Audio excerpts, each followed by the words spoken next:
bueno, dando seguimiento a las asesorías académicas del módulo 64, Historia de México del siglo XX, del plan 33 de preparatoria abierta. Bueno, pues ahora seguimos con la 17ª unidad que responde al título de La Revolución, etapa constitucionalista. Bueno, inicia precisamente con el régimen preconstitucional, ¿no? Una segunda etapa muy conocida en la que se divide precisamente la Revolución Mexicana, ya lo hemos mencionado en el video anterior, tienen una división la Revolución Mexicana como el porfiriato mismo, porque son procesos largos y que acotarlos a un solo análisis no resulta productivo al momento del estudio, ¿no? Ahora, en esta etapa constitucionalista, lo que podríamos entender primero y antes que nada es que tras la caída de Madero, con la decena trágica y el cuartelazo en la Ciudad de México, que termina con el asesinato precisamente de Pino Suárez y de Madero, pues asume la presidencia de la República, es Victoriano Huerta, ¿no? Y con esa asunción de Victoriano Huerta a la presidencia de la República, lo que sucede es una serie de eventos políticos o sociales, ¿no? Por supuesto, que generan una movilización armada en general en México, pero que tiene muchos puntos, sobre todo en el norte del país, ¿no? Por eso también se le conoce como esa fase armada, ¿no? Esa parte, cuando asume Huerta la presidencia de la República. Bueno, ahora, para hacer la introducción un poquito más completa, precisamente, no solamente me voy a enfocar al contenido del libro, por supuesto que de aquí se salen las preguntas para el examen, pero también voy a hacerles las precisiones, les voy a hacer los matices con los que tienen que analizar el contexto histórico de estas etapas. Bueno, por supuesto que aquí inicia, ¿no? Con la segunda etapa de la Revolución de 1913, ¿no? Pero bueno, hay que entender también, que el contexto del proyecto huertista es sobre todo un proyecto, que se parecía mucho más a un modelo porfirista. Ahora, Huerta no llega por casualidad a la presidencia nada más por hacer el golpe de Estado, ¿no? Contra Madero, sino que también tiene el apoyo extranjero, por supuesto, ¿no? Del gobierno de los Estados Unidos en términos principales, en términos generales, pero también coquetea con otro tipo de gobiernos extranjeros. Estamos hablando de Francia, estamos hablando de Inglaterra, estamos hablando del Imperio Alemán, por supuesto. Y eso es muy importante. Por ahí en la biografía que yo les recomendaría, que yo sé que van a buscar, es a Friedrich Katz, este historiador austriaco que trabajó por muchos, muchos años la Revolución Mexicana y que trabajó mucho sobre todo el análisis del porfiriato, de Francisco Villa y de las relaciones entre México y el mundo antes, durante y después de la Revolución Mexicana. Y bueno, ¿por qué es importante hacer esa contextualización? Porque si vemos el texto, simple y llanamente pareciera ser que llega Huerta, que tiene un proyecto muy básico y que después, precisamente, no pasa a mayores, ¿no? Que llega Carranza después a sucederlo y se acabó. Y no es así, no es tan simple, ¿no? No es tan simple porque estamos viendo que es otro tipo de proyecto, ¿no? Muchos historiadores le han conocido esto como el gobierno de Huerta como la contrarrevolución, que es un proyecto completo, económico, político y social, ¿no? Entonces, hay que precisar esto. Pero bueno, al asumir Huerta la presidencia, por supuesto, de la República, ¿no? Con el apoyo del ejército, claro, el gobierno de Coahuila desconoce a Huerta. Estamos hablando de Venustiano Carranza, ¿no? El gobernador de Coahuila. Pues bueno, hace todos el desconocimiento de manera formal a través del Congreso del Estado de Coahuila. Aquí lo señala el texto. Pero más que eso tiene otro tipo de proyección. Ya Venustiano Carranza tiene otro tipo de proyección. Sobre todo al analizar los liderazgos en el norte de los caudillos de la revolución de la primera fase, él encuentra también preciso su proyecto a futuro en la política nacional, ¿no? Y ve la posibilidad, en todo caso, de asumir la presidencia de la República. El asunto que tenemos que entender aquí, que todo se elabora a término de planes, de ponerse de acuerdo, de organizarse de manera sistemática, y por eso tenemos el Plan de Guadalupe, ¿no? Que se da a conocer el 26 de marzo de 1913, ¿no? Bueno, por supuesto se desconoce a Huerta, ¿no? pues sí, solamente era un plan político, pero da principios precisamente de lo que pretende ser en otros planos, ¿no? Ahora, la campaña militar, la fase armada de la revolución, es importante señalar, ¿no? Que no nos quedemos nada más con lo que la historia oficial nos genera, ¿no? Que la división del norte, que Francisco Villa, no, para nada. La división del norte sí es un ejército armado voluminoso y con gran capacidad, ¿no? De alcance, de fuego. Pero tenemos también las tropas, por ejemplo, de Álvaro Obregón, ¿no? Más hacia occidente, norte-occidente. Tenemos también las tropas, por ejemplo, de Venustiano Carranza, más pegadas hacia el este. Estamos entendiendo, pues, que la revolución armada, en su fase armada, viene del norte en sus tres flancos hacia el centro, ¿no? Ahora, es importante señalar lo siguiente, si estamos hablando que para marzo de 1913 el Ejército Federal tiene toda una posibilidad de organización, sobre todo para blindar lo que era Ciudad de México, el Valle de México, y ciertos bastiones federalistas, por supuesto, de la Federación. También el norte tiene su capacidad de organización, ¿no?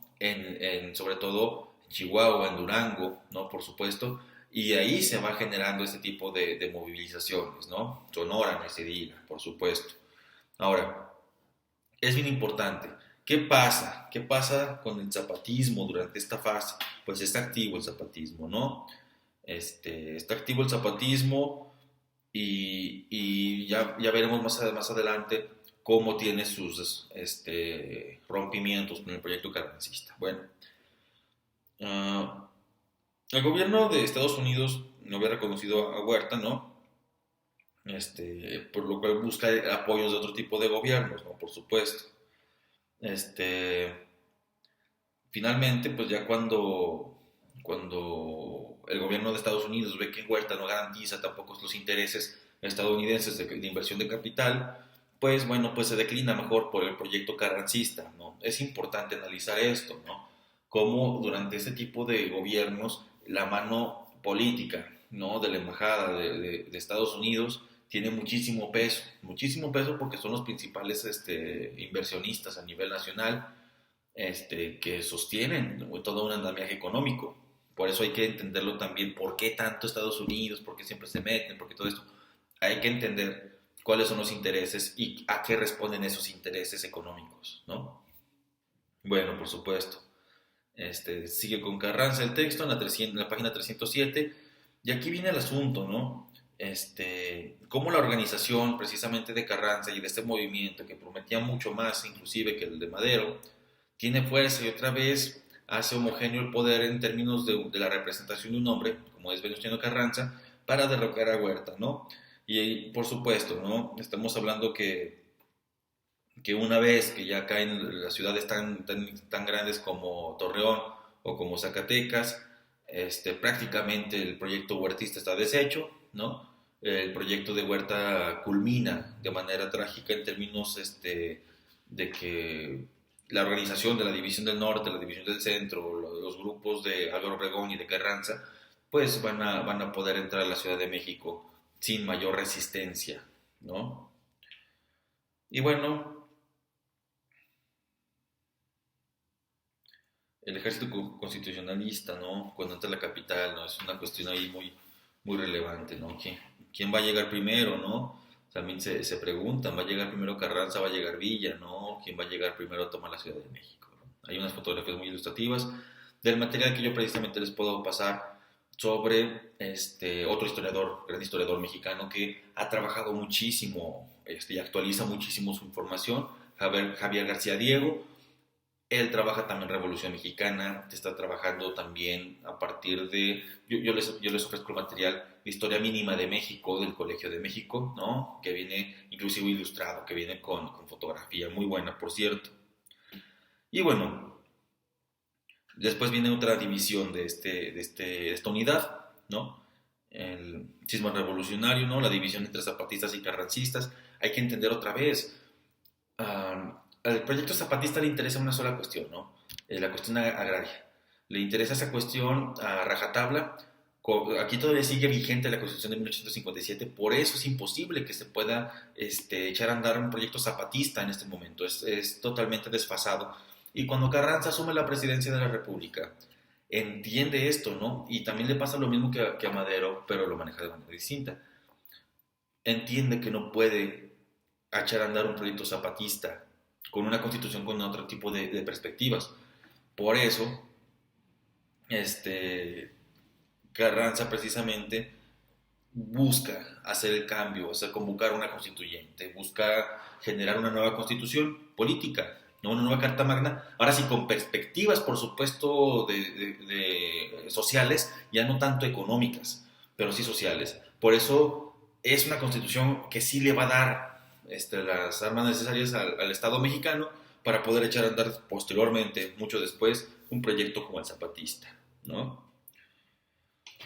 Es importante que nos fijemos mucho cómo son los rompimientos, ¿no? Zapata, Villa, ¿no? Estamos hablando pues que los grandes caudillos de la Revolución Mexicana rompen con otro líder, de nuevo. ¿Qué quiere decir eso? Pues que es una revolución que tiene muchas fases, que no es homogénea, es completamente heterogénea la Revolución Mexicana. Y por eso llevó tanto tiempo culminar las fases armadas de la Revolución Mexicana, ¿no? Porque es muy, muy compleja de análisis, es muy compleja también al momento de no generalizar, ¿no? Las demandas villistas que también sean las mismas que las zapatistas. Nada que ver, ¿no? De una vez porque no lo aclara el texto. Y puede resultar también muy confuso, pues es que se rompió primero Zapata, luego después rompe Villa con Carranza, entonces no estamos entendiendo, porque me llegan con esas preguntas, ¿no? Y bueno, los acuerdos de la Convención de Aguascalientes, por supuesto, es importante que analicemos por qué con las convenciones y quiénes están invitados a las convenciones, en qué fechas, porque a partir de ahí se va a empezar a proto-organizar, o sea, preorganizar una constituyente. Eso es importantísimo. Y bueno, por supuesto que están lo de las tropas americanas, cómo salen de Veracruz, cómo se repliega precisamente a Villa, ¿no? Y por supuesto, ¿no? Una cuestión importante que sí puede venir en el examen, ¿no? La expedición punitiva contra Villa, ¿no? Cuando Villa ataca a Columbus en Nuevo México, ¿cómo responde el gobierno estadounidense? Enviando tropas de los Rangers de Texas a buscar a Villa, un grupo de élite especial del ejército de Estados Unidos, lo manda a México sin el consentimiento y violando la soberanía nacional, y cómo Carranza maneja esta situación, ¿no? Porque si bien Villa es el enemigo carrancista, Carranza no puede permitir que se interrumpa la soberanía nacional de la manera que siempre ha pasado con Estados Unidos, y lo que hace es loable. Por ahí, si se ponen a investigar un poquito en el Carrizal, en Coahuila, se da un enfrentamiento muy fuerte entre los Rangers de Texas y el ejército mexicano, en el cual el ejército mexicano sale pero triunfante, y que esto lleva como consecuencia a que se vayan los militares norteamericanos de México de manera definitiva. Y que es una situación que Carranza tenía que manejar con mucho cuidado, porque precisamente esto podía detonar una invasión, ¿no? Esta expedición, si no se manejaba de manera correcta, de la vía diplomática o de manera tajantemente fuerte, podía desatar un problema internacional muy grave, pero pues también las circunstancias globales no le permitieron, no le permitieron a Estados Unidos maniobrar mucho, porque ya se estaba cocinando la Primera Guerra Mundial. Ya estaba la Primera Guerra Mundial, más bien ya estaba con ciertos, ¿cómo les señalaremos?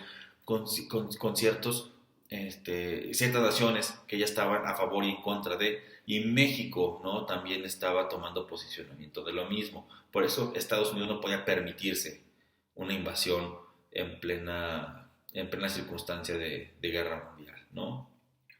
O con un contexto geopolítico tan complejo en Europa. Bueno, pues ahí viene también la muerte de Zapata, ¿no? Hay que analizarlo, ¿no? Sobre todo no por la cuestión del hecho de la muerte de Zapata, el asesinato de Zapata, sino la representación del zapatismo mismo, ¿no? En el apartado 3, reformas preconstitucionales, ¿no? Precisamente ya aquí ya van incluyéndose muchas cuestiones importantes en términos de lo que vamos a ver en la Constitución de 1917, ¿no? Este, cuestiones tímidas como la dotación de ejidos, ¿no? Cuestiones tímidas, ese tipo de reformas que después ya van a estar garantizadas en una constitución más formal. La represión del movimiento obrero, ¿no? Este, pues bueno, ¿no? La cuestión de los obreros ahí sigue latente. Y por supuesto que la Constitución de 1917, que es lo importante, ¿no? Para muchos dirán que es el logro de la revolución completita. Es la Constitución de 1917, ¿no? Fíjense cuándo, a 6 años, prácticamente de la salida de Porfirio Díaz al poder. O sea, no fue instantáneo, 2 años después de su muerte, ¿no? Y bueno, primero y antes que nada, la convocatoria al Congreso de la Constituyente, ¿no? Esa integración de ese Congreso, ¿no? Eso es importantísimo, porque se instala en Querétaro el 1 de diciembre de 1916. Hay que instalar un Congreso, hay que instalar un poder legislativo que dote de todas las facultades legales, una carta magna, si no, pues sencillamente no puede ser desde la presidencia, ¿no? Entonces, es importante, ¿no? La tendencia de los congresistas, ¿no? Cómo los congresistas van generando ese tipo de perspectivas para la nueva constitución, si va a ser de línea económica, progresista, o va a ser de línea social, ¿no? Que es lo que estarían ustedes viendo. Las principales características, ¿no?, de la Constitución, hay que leerlo en la 316, pero es bien importante y yo se los voy a remarcar aquí porque esto va a venir en el examen sí o sí, definitivamente, porque es lo que distancia la Constitución de 1917 tanto de la de 1857. Muchísimo, la distancia completamente, es el día y la noche. Los artículos 3, 27 y 123. Otra vez repito, 3, 27 y 123 son los que se tienen que memorizar. Así de fácil, yo entiendo que es una cuestión antipedagógica en términos históricos, pero en el examen va a venir, ¿no? Y es lo que nos interesa, prepararlos para el examen. Sin embargo, ustedes van a encontrar, ¿no?, que es lo relativo a la educación, ¿no? Lo relativo también a los principios de, precisamente, del territorio y, por supuesto, ¿no?, las condiciones del trabajo, ¿no? Es una constitución progresista, moderna, muy compleja y muy moderna para esa época a nivel global, definitivamente. O sea, estamos hablando de que la constitución de 1917 inclusive se analizó tanto que resultó ser más progresista que la de muchos países progresistas en aquel momento, ¿no? Bueno, la política exterior de Carranza, ¿no? Es importante, ¿no? Ahí ver cómo se hace, cómo juegan en términos diplomáticos con otras naciones. Es importante que señalemos otra vez la importancia de los tres artículos, ¿no? 3, 27 y 123. Y bueno, sí les pediría muchísimo que reflexionen sobre todo estas preguntas. ¿Qué fundamentos legales tuvo el movimiento revolucionario constitucionalista? ¿Por qué se dividieron las fuerzas revolucionarias en tres grupos diferentes? ¿Por qué la división? ¿Qué finalidades perseguía la ley del 6 de enero de 1915? Estamos viendo que son reformas protoconstitucionales, o sea, preconstitucionales. ¿Con qué fines fue convocado el Congreso Constituyente en 1916? Ya lo analizamos ahorita, ¿no? ¿Cuál fue la posición de Carranza frente a la intervención extranjera en asuntos nacionales? También analizamos un poquito cómo tenía que utilizar la diplomacia. ¿Cuáles son los principios fundamentales de los artículos 3, 27 y 123? Eso va a ser obligatorio.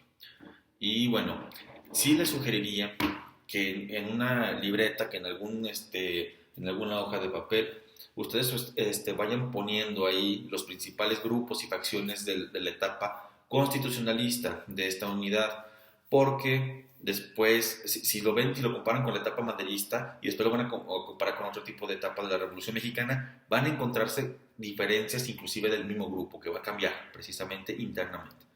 Entonces, para que no haya errores, que no haya dudas, sobre todo a la hora de presentar el examen, que no se nos confundan en las preguntas de la Revolución Mexicana al momento de que ustedes detecten de inmediato en qué fase están hablando esas preguntas, en qué momento de la revolución se están contextualizando esas preguntas.